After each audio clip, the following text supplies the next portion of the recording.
Let's get to the airport where our story begins. Some big dudes in the drip disembark from the flight they were on and enter immigration. Immigration officers asking what their purpose is for visiting. And this big suited guy says it's just for a vacation. He gets the green light. Enjoy your vacation, man. And then it cuts to a blurry scene of some kind of civil gathering. And then cuts to another scene of a chick in a bar. She entices the big man to drink some more until he gets nabbed away in a sketchy white van. Then back to our big dude who's now topless, sitting at a bench. A little girl accidentally rolls her toy ball to him, but he offers it back. Too bad the little girl is scared out of her mind while he's just trying to be kind. Oh well, free ball. Cut to some other dude flying in a plane with some other guys, and some horrible CGI of a plane. Welcome to Pattaya City, folks. Somewhere else, this cop is lecturing this delinquent, and apparently, this supposed delinquent is a cop, and he has the cop-looking guy locked up. The story placing's a mess, because we're back to this big guy who's now playing with the little girl and her ball. Oh, isn't that cute? Looks like he pulls through with her, and they have a fun time. So much so she falls asleep in his arms. Mr. Barney Emerald, the big guy, gets called, so he returns the kid back to her mother. Then he approaches an audience with the delinquent-looking cop. Apparently, this poor gentle giant got robbed from the bar last night, and he's totally left with nothing. I've got nowhere to go. I've got no money. So the cop gives him money for a bus. Well, he's grateful, and then the little girl from earlier even bids him a sweet farewell. Mr. Emerald's left to roam the country via motorcycle ride, and the biker takes him to the information center near a beach. He pays, biker leaves, but info center is closed thanks to renovations. Poor guy can't seem to catch a break. He doesn't even have shoes. And here comes another cutaway of two gentlemen leaving a plane all gussied up. Now he's in a bar left with nothing. Trouble comes as some kid is running away from some ragged-looking folks, and then they search the food court for him. The jagoffs try to talk to Mr. Emerald, but there's a huge language barrier. Mr. Emerald doesn't really know where the girl went, so they flock off. Emerald recoils back, but she was behind him all along. The jagoffs hear it and come to collect her, but she's begging Emerald to help, since these are very bad men. Help me, please. They are very bad guys. So our guy goes for the peaceful method to try to defuse the situation. Suddenly, a tricycle breaks down nearby and they all thought it was a gunshot, so Mr. Emerald gets submissive. The ruffians see their chance and go for the little girl, but she hides under Mr. Emerald and they start beating him up. He seems to be taking those attacks kinda well, and they really get kinda rough. Soon the little girl's sister, Dakya, comes to rescue with a flying kick. She gets really tough on the guys, and Emerald by accident. She uses the big guy's sturdy stature to her advantage, beating the stuffing out of those hoodlums.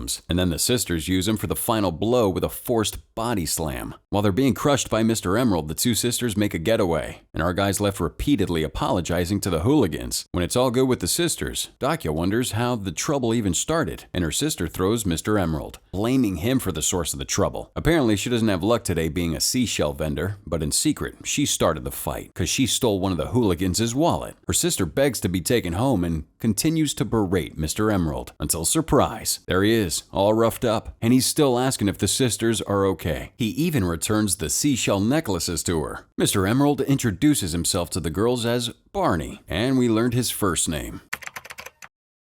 Once the handshake is done, we're taken to a rural home where this kid gets spooked from a bunch of ghost story comics. He sees a big silhouette in the distance and freaks out. He shouts to the other kids that it's a ghost, but no, just big old Barney with Katten and Dakya. Suddenly, their father catches all of them. The dad was kind enough to lend Barney a hand and let him stay here, help him get to the immigration info, and let him stay until he gets that passport. You can stay here. Get your passport, okay? And he tries to get him some clothes. It's getting late, so the head monk is asking Dakya to show Barney a place to sleep, and they bid their good nights via bowing. Or maybe a little too much bowing. No, stop.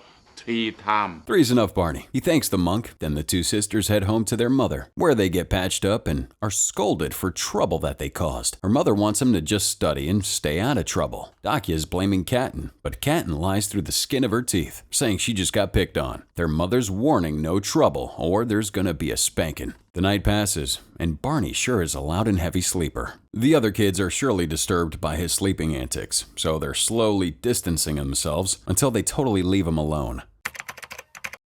Somewhere else, shady-looking foreigners are discussing something. Then one of them inserts a small diamond into his laptop, and it displaces money in what looks to be, flour. Yeah, illegal flour. Let's go with that. The dude in the Hawaiian shirt is amazed by this. That's amazing. So back to Barney sleeping. These kids coil an electrical wire around him. Then they wake him up with a loud shout assisted by speakers.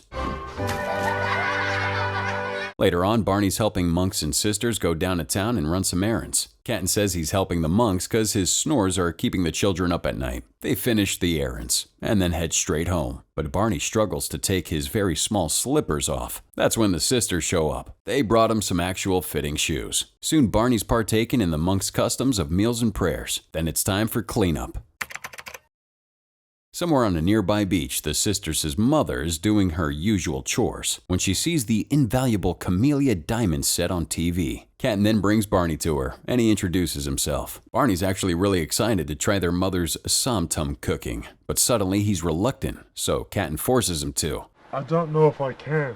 He takes a bite, and then suddenly, he goes haywire and gets really red. He accidentally hits their mother, and his vision gets blurry. His flurry causes utter destruction of the store until he finds some water to douse it on. He calms down once the water hits and is very apologetic for what he did, since he's saying he couldn't control it. Well, now he's in debt, and Canton thinks he needs a job. DJ and chef are some of the things crossed off that list, so Fight Club it is, at least according to Canton. In another place, the camellia diamond set gets placed inside a very secure and well-guarded vault. Back to Barney, getting Muay Thai training from Dokya. They run through the teacher salutation ritual first, and then it's time for some actual moves. This martial arts requires a lot of leg movement and balance, so Barney is a little flimsy at first, but soon, Dokya shows him some hard-hitting kicks on a punching bag. Barney gives it a try, but slips on his first attempt. Time for a little weight training, and then it's break time. Canton's asking how he ended up in Thailand. So he says that he won a lucky draw prize, but got robbed on the first night here. He pities himself because he's not as strong as the two sisters, but they both tell him that he's got to have a heart as hard as a diamond to win this. She said, fight strong. Some time passes now, and he's sparring with a kid to test his skills. Spoiler alert, kid wins. Next news flash, the camellia diamonds are stolen. It appears these three gentlemen are behind it, and only his smaller diamond can open the container holding the camellia diamonds. They've got 3 days before their flight to Brunei, and then they get paid. So for now, party time. Good idea, bro. Let's party. Come on. It's also going to be party time in this ring, because the sisters inquire Young here if they can get Barney into this. Young accepts. Then some intermission fights take place. I tell you, it's just as brutal as WWE. Everyone's loudly cheering, and Canton's asking if Barney could survive this, and Dokya really doesn't know either. So Canton comes up with a plan to feed Barney some somtum so he can go totally nuts. And it looks like he got ringed out and the paramedics say his life is ended. I'm just playing. That was all the sisters' imaginations. They cancel the fight, and Barney is very apologetic once again. So next plan, stripping. The crowd seems to love it, and one of the girls even rushes to spank those glutes. Nah, I'm joking. This time it's his imagination, and Barney absolutely refuses. His reason being that he can't dance. Then the sisters force him to shake what his mama gave him. Fast forward a day and Canton asks if he gets his passport, would he go home? Well, his answer is that he still needs to fix their mother's restaurant. It's a promise, he says. Absolutely.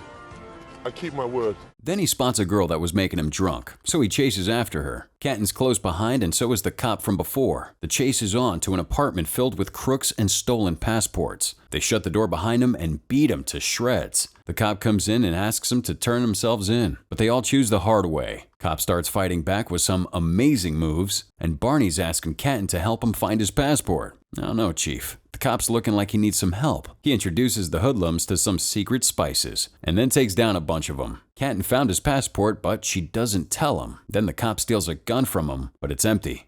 Too bad for you. He has a spare. He opens fire on one of the guys' legs.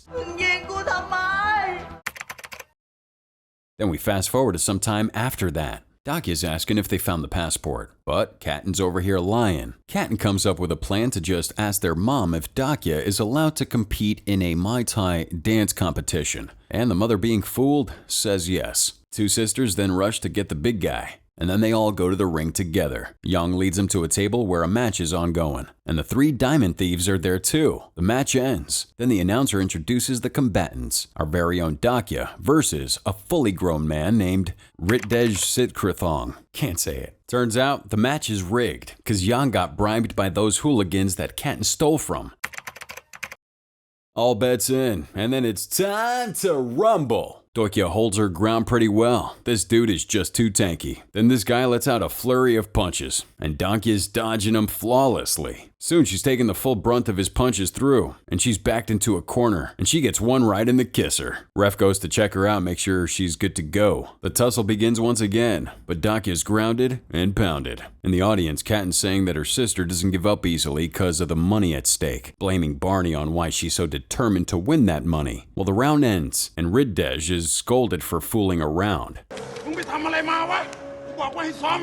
while Dakia is in total pain. It's already not a fair fight, and then they secretly slip a metal bar into this dude's gloves.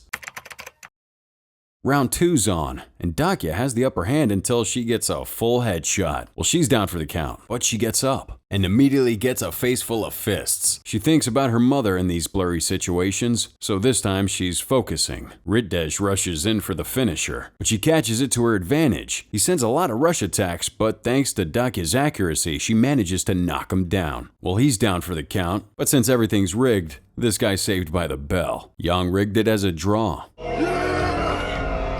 so they only got a small portion of the real cash prize. Barney steps in to threaten Yang a little, but the sisters are restrained, while Barney's beaten stone cold by some of the competitors. Fast forward to them walking home in shame. Adding salt to the wound, their mom catches them with those bruises and figures it all out, so she gets upset. Dakia also figures out that Katten lied to her as well, so she runs off. Now Katten catches her sister sobbing by the beach. She goes up to her and they both cry. The two hug it out in a rotating shot while Barney smiles from a distance.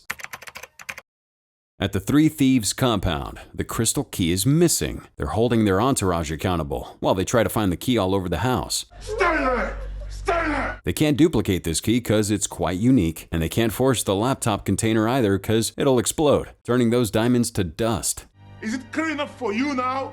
The clever man? Going back to Barney, now working for the fishing industry to catch himself a few buckaroos. Sisters are back at home helping their mother, and slowly, they rebuild the Somtum restaurant thanks to Barney's consistent hard work. And when they finally get it open, luckily some customers arrive. During this time, Barney's helping the family make some food, but due to his immense size and strength, he keeps breaking the mortars. The sisters and Barney swing by the monks' temple, and they give him a really big and sturdy wooden mortar. At the marketplace, Dakia is shopping for fruits and vegetables. She's tasked by her mother to go find one specific papaya store, but she gets lost and ends up in this one. The young seller gets annoyed at her for not buying papayas, so she skins one to prove that they're good enough. Well, she's convinced, so she bought a heap of them. It's time to go home, and she tries to take a motorcycle but looks at one of the drivers. It's Riddej. Still being a little bit of a sore loser, he pushes her over. Well, she stands up, gives him a good old street whopping in front of the public. เราเสมอกันไม่ใช่เหรอ No metal bars this time, so Dakia totally embarrasses him in front of the crowd like the low-tier god he is. As many times as she's feeding him to the ground, he gets back up and the cycle continues. Soon, the others gang up on her, but the papaya vendor comes out to her aid. It's an all-out Super Smash Brawl. Two girls give the drivers a swift beating, and with papayas. Even the papaya vendor's showing off a little. This guy gets back up, and he's receiving one last beating from Dakia. Then he and the gang are pelted with fruit and booze from the crowd. To thank her bravery, the papaya vendor advertises Dakia's Somtum restaurant. Soon, flyers are everywhere, looking like the business is booming. Barney's not breaking mortars anymore because of its durability, and they all up having a good time with their fun little business. Customers are coming by the dozens, and Barney's getting the hang of helping with the food. Soon, some man tries to woo the mother, but Barney's large presence is enough to scare him off. At the Three Thieves place, they replay some footage of the boxing match and find out Katten's responsible for that sneaky thievery. They cut this man a deal to remember her face, and if any of them find her, it's another grand for him. รับประกันยังไงก็หาเจอ Speaking of which, Katten's alone, drawing on the beach. She's taking a look at Barney's passport. At home, the mother gussies him up and the candles are everywhere. It's Dakia's birthday. Happy birthday to you. They blow out those candles and Katten gives her a necklace. It's the crystal key. Ah, boy, it's not good. Katten, of course, lies again on how she got it, and then she gives Barney a present, some clothes. They have a nice, wholesome time. The next day comes, and the three are seen walking when suddenly a white van stops by and kidnaps both the girls. They stick Barney at gunpoint so he's powerless, and they also bring him along. The three thieves interrogate the three stooges at their compound. Soon they find the crystal, but they have a little coup and this guy makes Dakia swallow the crystal key. He takes the girl hostage. I'm so grateful we're still in this together. But then they come to a conclusion to stick to the original plan. That's until Dakia escapes. One tells them to catch Dakia and then meet up at the airport afterwards. Once they're all out, the remaining bad guys are tasked to kill Captain and Barney. Captain sees some Somtum, so she feeds Barney some and he turns into that Red Hulk, going all berserk. He's choke slamming this one guy while the others flee. Speaking of fleeing, Dakia's pursuers are still close by, but we got Red Barney here saving the day. That's until a Jeep takes Dakia away. Barney and Captain try to catch up via tractor, and then Dakia crashes that Jeep. The two arrive, so he's left to face the three big men. They absolutely pummel his bacon. So Captain tries to save him by making some more Somtum nearby. Dakia's left to fight off Yang and his goon, and then she escapes. Captain's finished with the spicy Somtum mix, while they're really beating him like it's the end of No Nut November. Luckily, Captain catches his head beneath the floorboards. Open your mouth. And he turns into the red monster once again. Never mess with a man who's tasted how hot the sun is, cause Barney finally takes the reins of the fight and beats them all up. Back to Dakia. She's still running from Yang and his goon, but she topples him off a cargo hold. Barney smashing a few walls, then gives the guy the people's elbow. Soon the big men tag team him, but his rage prevails. After beating him up, Barney sees Dakia being cornered, so he goes after her, but gets distracted by the goons, while Dakia topples the last pursuer. She sees Barney fighting two people, and comes down to help, but Yang's after her. That's until she pushes him and runs towards Barney. Speaking of which, he's in a grapple with this guy until he gives one of them a shock. Then he uses a water barrel to spread the love. Too bad he falls off and gets that same treatment. Just as one of them was about to throw a barrel, Captain tries to turn the voltage on again to save Barney, but the juice runs out, so Barney's left to fight barrel with barrel. Victory for him. Don't celebrate just yet, cause Dakia gets captured at gunpoint. Barney sees this and he actually gets shot by the runway. Soon, the men betray the locals, and then Captain apologizes that she kept his passport. She runs away to go after her sister, but Barney finally gets the inner rage and throws himself into the plane. One of them goes after Barney and the two inside start betraying each other while Dakia escapes. Barney beats down the other guy with some bad CGI plane action, and soon he lifts this plane to topple it over and collapses from his wound. Dakia tearfully rushes to him, and so does Captain. Captain then scares him awake with some Somtum and he's alive. No! No! Some time passes, and at that Somtum restaurant, it's looking like Captain and Barney went on a worldwide adventure, while their restaurant is a hit. And that looks like it's about it for My Thai Giant. What'd you guys think about this spicy movie? Let us all know in the comments below with the hashtag #CinemaRecap. This was My Thai Giant by Sahaman Gold Film International, starring Nathan Jones, Sasisa Jindamani, and Nawarat Takarathana Prasert. Horrible. And not even close, I'm sorry. Until that next spicy serum, farewell.